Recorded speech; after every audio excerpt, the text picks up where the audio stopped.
আপনার যদি কোনো সেটা আমরা ব্যবস্থা নিব। 7 দিন তাদের এই ঈদ মৌসুমে 7 দিন তাদের এই স্টপ সার্ভিসটা সাসপেন্ড করা হয়েছে। 468 টাকা ভাড়ার জায়গায় 500 টাকা নেওয়া হয়েছে। আসলে ভাড়া নেওয়া হয় নাই, ওদেরকে বলে উঠানো হয়েছে। তো এই সময় আমরা আসলে ধরতে পাই। পরবর্তীতে আসলেও জরিমানা করার কথা থাকলেও আপনার সচিব স্যার এবং চেয়ারম্যান স্যারের উপস্থিতিতে পরিবহন মালিক সমিতি দায়িত্ব নিয়েছে ব্যবস্থা নেওয়ার, এবং যেটা সিদ্ধান্ত হয়েছে যে 7 দিন তাদের এই ঈদ মৌসুমে 7 দিন তাদের এই স্টপ সার্ভিসটা সাসপেন্ড করা হয়েছে। তো আমার কাছে মনে হয় যে এটা জরিমানার থেকে অনেক বড় শাস্তি হয়েছে।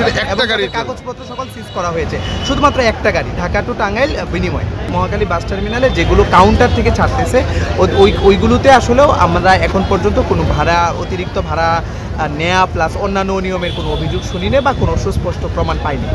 ধন্যবাদ। একটা আপনাদের প্রতি যাত্রীদের পক্ষে অভিযোগ করা হয়েছিল, যখন আমরা অভিযানে গেলেন এবং সেখানে তাদেরকে জরিমানার বিষয়ে আলোচনা হচ্ছিল, 400 টাকা 500 টাকার ভাড়ার বিষয়ে, যখন তারা একসঙ্গে শ্রমিকরা আসলো, যখন হট্টগোল শুরু করলো কিংবা স্লোগান দিতে শুরু করলো, তখন আপনারা আসলে চলে গেলেন। সেই ফুটেজটা আমরা লক্ষ্য করলাম, কিন্তু তখন যাত্রীরা বলছে তাদেরকে বিপদে ফেলে আপনারা আসলে চলে গেলেন। এটা কি সত্য? এরকম না, বিষয়টা হলো যে আমরা ভিতরে এসে সচিব স্যার এবং চেয়ারম্যান স্যার, পরিবহন মালিক সমিতি সবাই একসঙ্গে বসে আমরা স্যাররা আগে দেখেছেন যে অ্যাকচুয়ালি নির্ধারিত ভাড়া কত।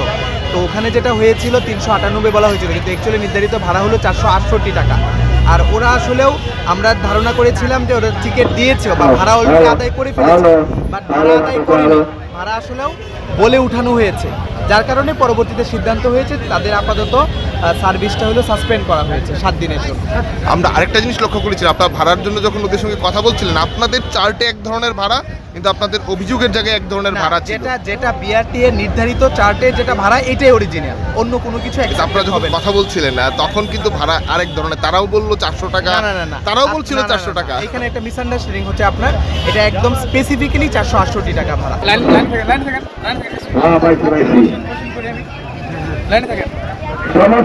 ভাড়া নির্ধারিত বিআরটি করে এই রেট থাকবো, এই রীতি তো বাংলাদেশে আপনি ঈদ যাওয়ার পরে রেট কমে যায়। আমাদের যে ভূগোলনীতি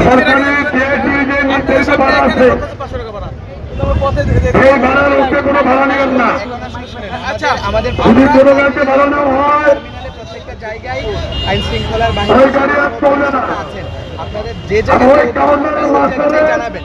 এখন আমরা কথা মানলাম 500 টাকা ভাড়া, কথা সাপোজ গাজীপুরে 500 টাকা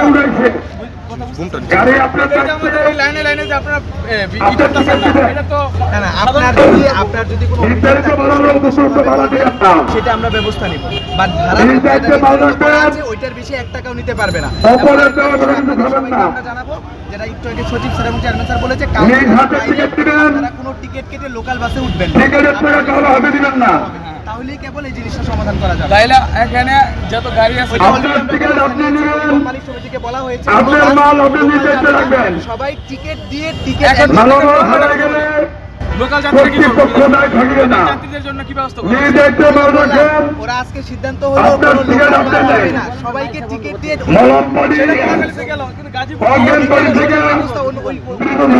আমরা মহাকাল